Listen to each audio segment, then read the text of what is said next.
All right, we'll give it 1 more minute and then we will get started today. No worries. So just for your information, this webinar will be recorded because we have quite some participants who actually like to watch it at their own convenience. But we're very happy to have you here with us. Hendrik, you're lucky. You have me, Gerald, and Arfan today from Happy Trails. So full team to answer all your questions. That's VIP. That's definitely VIP. Three different places in the world as well. We have the Netherlands, Bali, and Sumatra. So I think you're already quite familiar with me. Gerald is the founder of Happy Trails, so it's very nice to meet him as well. And Arfan is actually our manager in Sumatra. So together with Arfan today, I'm going to take you through Sumatra and see what this beautiful island all has to offer. So Hendrik, I think have you been to Sumatra already or not yet? That's actually one of the only parts I haven't visited. Okay. So then the big question is, when are you coming, of course? I have my bag packed, so I'm ready now. I'm sure Arfan is also ready to welcome you on a beautiful journey. Yes, you in 18 hours. 18 hours, okay, no worries. Yeah. All right. So today we'll take you through actually the whole island of Sumatra and some of the smaller islands nearby and what it has to offer. One of the things which is often good to notice and mention, which might not be so familiar for many, actually Sumatra is very close to our other destination that we sell, Kuala Lumpur, Malaysia and Singapore. It's actually a very quick flight over from either Malaysia, Singapore, in various places. So it's quite interesting to also sell those in combination, especially for clients who want a bit more of a tight budget, where maybe Malaysian Borneo is out of their reach. Sumatra is a great alternative to City Orangutan. So people could start in Singapore, fly over to Medan, and then fly from there again to Kuala Lumpur or Penang. Yeah, the good connections are Singapore, Kuala Lumpur, and Penang. And even Kuala Lumpur is connected to Banda Aceh, which is the gateway to Pulau Wei, which I will explain a little bit more later about. So that makes Sumatra something which is easily combined with that region, but also easily combined with other parts of Indonesia. There's direct flights to Jakarta, Yogyakarta, Surabaya, and even some places in Sulawesi. To Bali, there is no direct flight at the moment, but we do expect that one to come back fairly soon. However, most of the time that's a short stopover flight in another part of Indonesia. So when we look at Sumatra as a destination, it's good to look at what the characteristics are. The top sales parts of Sumatra are the orangutan and the beautiful culture that it has to offer. The positive thing is it has amazing nature, dense rainforests, great friendly locals like Arfan here, and it's the only place in Indonesia where you can see any orangutan and elephants. However, there are some downsides. It's not such a developed destination yet. So accommodation is still quite basic in many places. We can't really go above, let's say, 3.5 star if people go around the island. And the travel distances can be fairly long. However, the good thing with the travel distances is that the Indonesian government is building a lot of new toll roads. So we see, especially in the northern part of Sumatra, that those are decreasing. So I will take you today through a variety of key destinations. One that I left on this slide, I do want to mention that is not operational anymore, unfortunately, is Chubadak. This used to be an island in the south, but we've added some other options when we go on our journey. So the key parts that clients visit Sumatra for and the experiences, let's say, that they can have is beautiful trekking throughout dense rainforests, usually combined with a visit of the orangutan, or with, for example, tubing. Now, there is still elephant baiting and elephant riding in Sumatra. These are possibilities. Certain markets are still interested in doing that, certain markets are not. We leave that decision up to you as a tour operator. However, we do have reports of, I think they're about 2.5, 3 years old, a little bit before COVID, where together with Travel Life, the camp, which is in Tangkang, which is an ecotourism setup, has been audited and came out very nicely. So we can send you that information if you would like, and then the choice is up to you to include that in your trip or not. For me, one of the highlights of Sumatra as well that makes it so unique is also you can do some nice tubing on the rivers. So it's a lovely day, combine trekking, visiting your orangutan, and tubing. Also, Sumatra has some beautiful volcanoes that can be climbed and some amazing culture to explore. So if we look at a very typical route, and this is definitely, Hendrik, also what mainly sold for Jis and Kilboy, then we are looking at the northern part of Sumatra. So the client would arrive into Medan and from there make a journey amongst to Bukit Lawang, Berastagi, and Samosir. Tangkahan sometimes is added, sometimes not. There can be two reasons to add Tangkahan, which I will explain a little bit later. So this program is a good 7 to 10 days, right, Arfan, to make a nice route in North Sumatra? Yes, 7 or 8 days. 7 or 8 days, yeah? Yeah.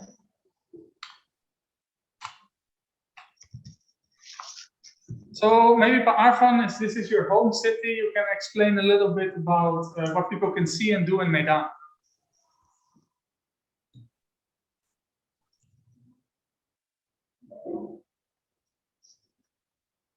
Medan is a lovely, one of the bigger Indonesian cities. It's an easy gateway. The city itself has a beautiful mosque, some markets to visit, some traditional buildings, and so on, but it's not a destination necessarily in itself. So usually, depending on the flight arrival time, people will either continue directly to Bukit Lawang or they will stay an extra night in Medan. So we usually do recommend to do a nice small city tour of Medan to explore the diversity of this city. There's two options, either by car, very comfortable, but we also have a motorized Becak, so that's kind of semi-bicycle tour, which really brings you into the outskirts of the city. Variety of different hotels available, from super luxury to a nice, more boutique style 3-star place on the outskirts with a nice swimming pool. So Medan itself, it's not a punishment to be there, definitely. It's nice for half a day experience for your clients. So then we go to Bukit Lawang, which maybe is the main area or the main interest for Sumatra. So Bukit Lawang is a simple town right on the border of the national park next to the river. Very simple level of accommodation. Some do not even have hot water yet. Air conditions are almost non-existent, but that also adds to the charm of this place. You know, you're really staying at the edge of the jungle, ready to explore the beautiful native habitat of the orangutan. So a question we get a lot is the orangutan actually in captivity here? Is it a rehabilitation center? How does it compare with Borneo? So the orangutan in Sumatra is in total freedom. There is no rehabilitation anymore, and feeding has stopped about 5-6 years ago. However, feeding used to happen, so they still live fairly close to the town. In general, we can kind of semi-guarantee that the orangutan can be seen. In all the years I've been here, I've never had clients that didn't see them. And the odd case, maybe once a year amongst hundreds of clients, if they don't see it, they usually can go back the next morning or the afternoon and still spot the orangutan. So it's really, really very accessible and affordable place to see the orangutan. So if we look at the experiences we can offer here, it's mainly about trekking. So it's a beautiful walk next to the river into the dense rainforest. There's a variety of options, 3 hours, 5 hours, 6 hours, or even multiple nights, depending on what the client feels matches them. Either route, the side of the orangutan is quite likely to be seen. However, there's of course never a guarantee. Also, it can be done at nearly any fitness level. We've had people with small babies do this. We've had people 80+. It is reasonably easy, and the route can be adjusted to the accessibility. So what is quite cool here is also the overnight trekking. 1 day, 2 day, 1 night, 3 day, 2 nights, variety of options. So how does that work and how do you sleep? Well, if you see the picture here with kind of tarp set up. Under this, it will set up, again, different tents, or the inside of, let's say, a tent, or we would call in Europe, and you sleep in that. It's very basic. There's no toilet facilities. It's really nature camping. But usually clients really enjoy the experience because you're really deep into nature, and the guides are great. The food is lovely. For night, it's really, really recommended. So after the trekking or after the camping, people can take a tube, as you saw in the previous slide, and then float down the river back to their hotel. So it's a lovely, full day experience, or 2-day, 1-night experience for clients. And Bukit Lawang is just about 3.5 hours away from Medan. So from Bukit Lawang, either clients continue on to in the direction of Lake Toba, or they still go deeper into the jungle towards Tangkahan. So to get to Tangkahan, they would use a 4-wheel drive between Bukit Lawang and Tangkahan, which is an experience by itself. Accommodation in Tangkahan is even a little bit more basic. And this is the area where actually the elephants used to be used for wood logging. This has been stopped in many places, and now they are used to actually patrol and control against wood logging. So does elephant riding happen here? Yes. Is it done in a fairly ecological way?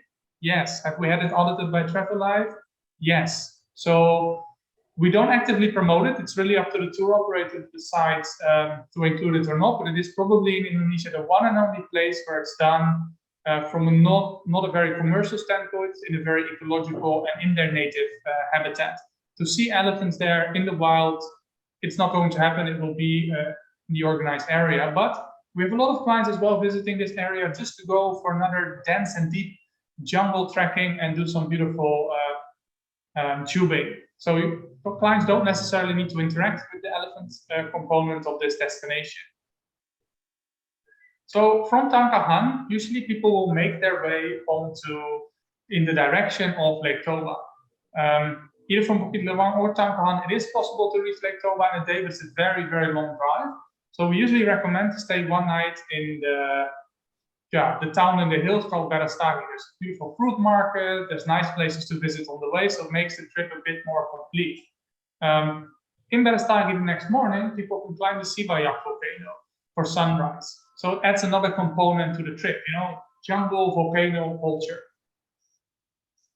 So from Berastagi, it's on to Lake Toba, the second major highlight of Sumatra. So this is one of the biggest crater lakes in the world and the biggest crater lake in Indonesia. And the landscape, it's a bit like Switzerland, beautiful mountains and a beautiful lake. You stay actually on the little island, which is in the lake.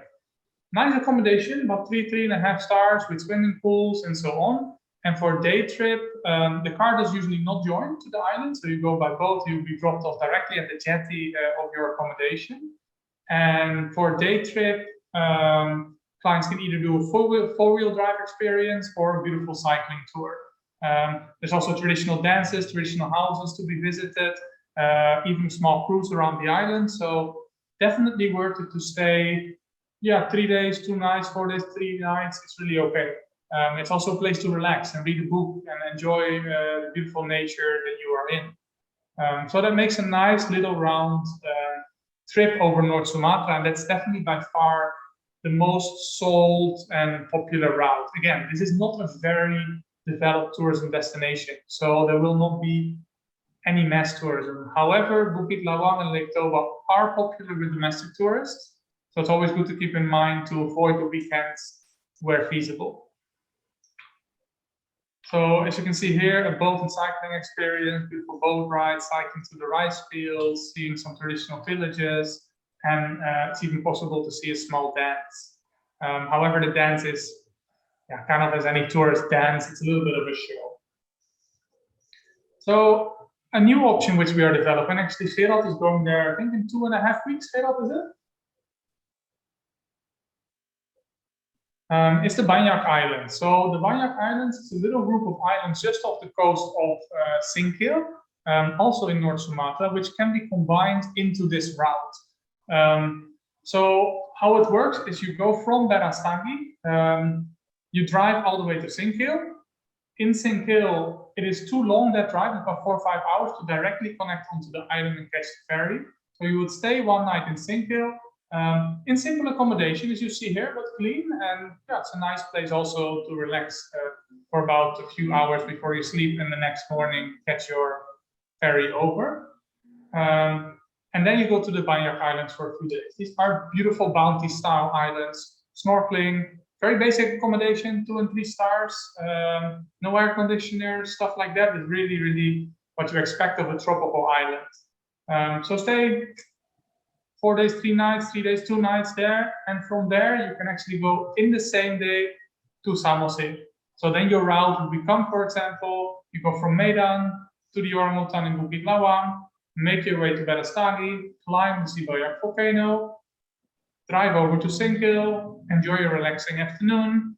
From Singkil, take the ferry over to the Banyak Islands, enjoy a few days on a beautiful, very remote bounty island, and then make your way over to Lake Toba, Samosir, and from there enjoy the beautiful culture and amazing nature in that area. From Samosir, it is quite feasible to drive directly to Medan and fly out. The highway is almost finished up to that area, so people can easily take a flight out to make that happen. So a quite nice addition to the traditional route is the Banyak Islands, which Gerald will soon go do a detailed inspection for us to have that product ready to sell for everyone. How long is the boat ride? For that, I'm gonna have to ask the help from Pa Arfan. Pa Arfan, how long is the boat ride? Yeah, from Brastagi to Singkil, right? No, from Singkang, from Singkong to Pulau Banyak. Around 1 or 2 hours by speedboat. Yeah. By speedboat. Okay. Yeah. Is this like a backpacker, or could it also be just for budget families and so on? Or maybe we'll know more when Gerald has been. For budget families, it's okay. They have a little bit better accommodation, but let's say 2.5, 3 star. Nothing above that. Okay.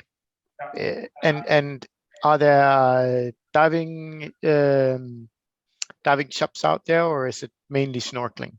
It's at the moment still mainly snorkeling. Okay. They're not really that professionally set up yet, but we will plan to send out a lot more information once Gerald has been there in 2 weeks. Yeah, looks pretty cool. Yeah, we think it's a really nice addition to offer to the route. Yeah, it's actually more or less of like an because tuber duck we cannot offer anymore, which we did before. And even this is on a better location, honestly, because you don't have to go all the way down to Padang to go to tuber duck. And like you said, the route from Brastagi to Singkil, stay overnight Singkil, go to the islands, and then back to Samosir. So you can still stay in North Sumatra, which is the most interesting part of Sumatra anyway. Cool. And I'm looking forward to go to there. In July, I will arrive on the island. Perfect. Sweet. Yeah.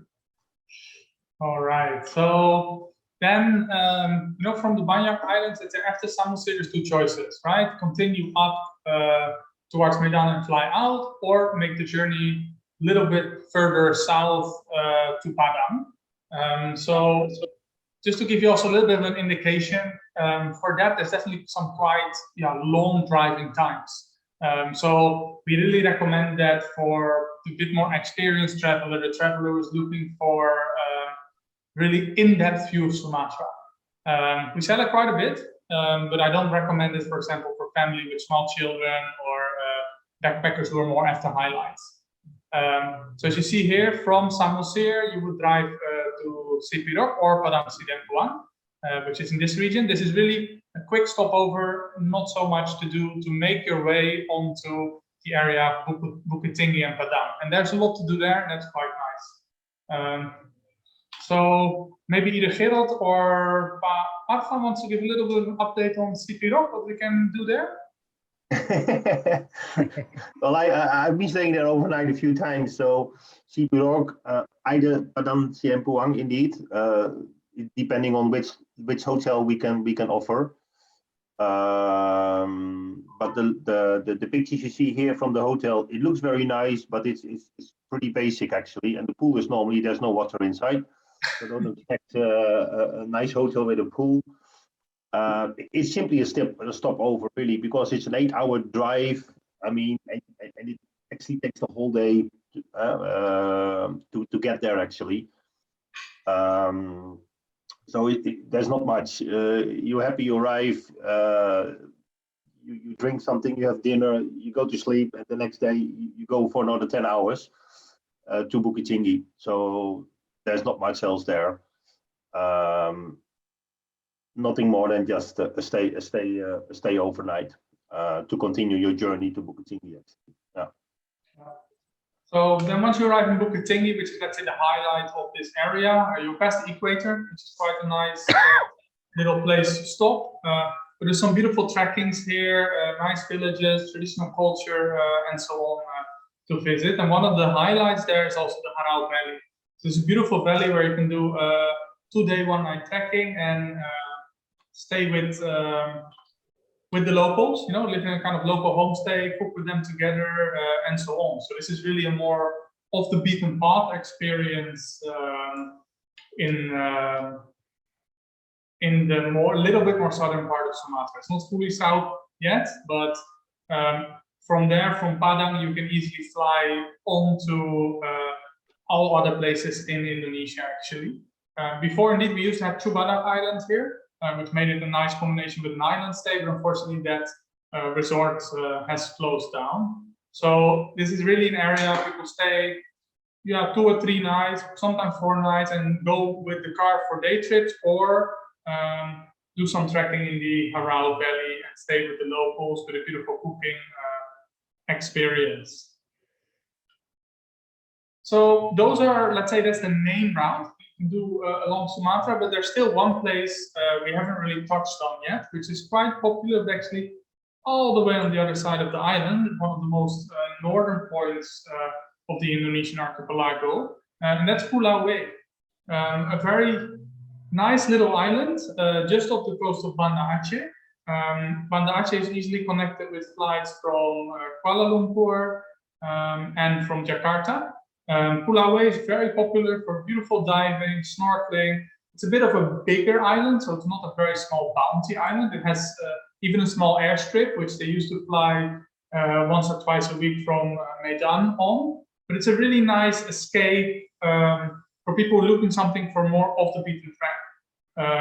There's good diving here, there's good dive shops, there's nice little hotels, about up to 3.5-star available, and beautiful white sandy beaches, dolphins swimming in the front, great coral reefs. So what we see sometimes people like to do, and it's a quite nice route, is from Kuala Lumpur, hop over to Pulau Way, take a quick flight from Banda Aceh to Medan, do that little round, and continue again to Singapore or Bali or somewhere else. Yeah, so it's a nice island edition as well. So either Pulau Way, for those who are looking for something a little bit more different, a bit more on the diving side. Okay. But it may be good to know as well for everyone how long, and Arfan might know, how long is the boat ride to Pulau Way? If Arfan knows, I guess you know. Arfan, the boat ride to Pulau Way, how long is that? Around by speedboat around 3 hours. 3 hours? Yeah. Okay. Yeah, 2 to 3 hours. Yeah, 2 or 3 hours. Usually. But these are big, comfortable ferries. But that's a slow ferry, Arfan. It's fast ferry. I think the fast ferry is much faster, right? It's like 1 hour or something, is it?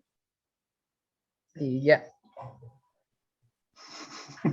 Sorry. Well, I will find out soon. No, but I mean, I just checked it quickly in our documentation. So the slow ferry is about 2.5 hours, and the fast ferry is about 45 minutes to 1 hour. So our clients would normally be booked onto the fast ferries, which are bigger size than what you get to the Gili Islands. They're a little bit similar to what runs between Singapore and Batam. So big, comfortable ferries to Pulau Way. We don't use a slow ferry so much, only if there's no other option. So sometimes if we're a little bit lucky and the flights start up again from Pulau away from Sabang to Medan, what people can do is fly into Banda Aceh, take the fast ferry over either the same day or sleep one night in Banda Aceh, and then fly from Pulau away to Medan, continue on the journey in North Sumatra. So for this area, we always have to check a little bit what is available in terms of flight connections. But it's a fairly popular island. It's upcoming. They were even looking at connecting it at some point with Kuala Lumpur direct. So yeah, we keep our fingers crossed to see a little bit better connections to this island. All right, so that brings me actually to the end of this short introduction to Sumatra. Does anybody have any questions or things they would like to ask us? The season for Sumatra, as it's more northern, what is the best season?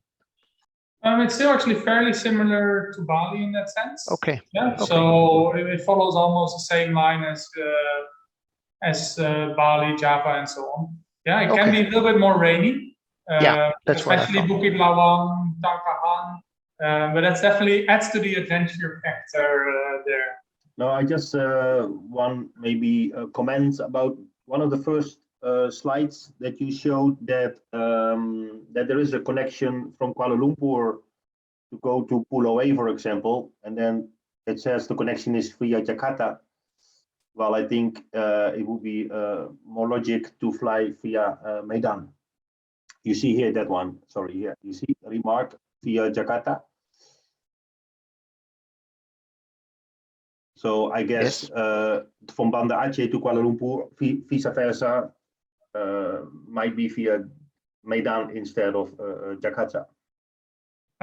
We did check it, and it does connect also through Jakarta. So just it depends on what flight. Yeah, also. Yeah, but I mean, if you want to go from Banda Aceh to Kuala Lumpur, it made more sense to fly via Medan. I mean. Yeah. Yeah. Instead of all the way down to Jakarta. Yeah, sometimes flight timings and so on don't allow it. Yeah, okay. Yeah. You know, the flight between Medan and Kuala Lumpur is very limited. It's only once or twice a day, but to Jakarta, it sometimes connects on better. But either way, when we get a request or a route, we will always check the best flight availability. Yeah. Okay. Yeah, it's either Jakarta or Medan then. Yeah. All right. All right. Any other suggestions or questions anybody would like to add? No, I'm all going to experience this whole route more or less starting next week. Super cool. Great introduction. So thank you so much, guys. All right. Thanks a lot, Hendrik. And we wish you all a lovely rest of the day, and hope maybe Hendrik will see you in Sumatra sometime soon. Hopefully. Thank you so much, guys. I appreciate it. All right. Thank you. Thank you very much. Thank you. Bye. Bye.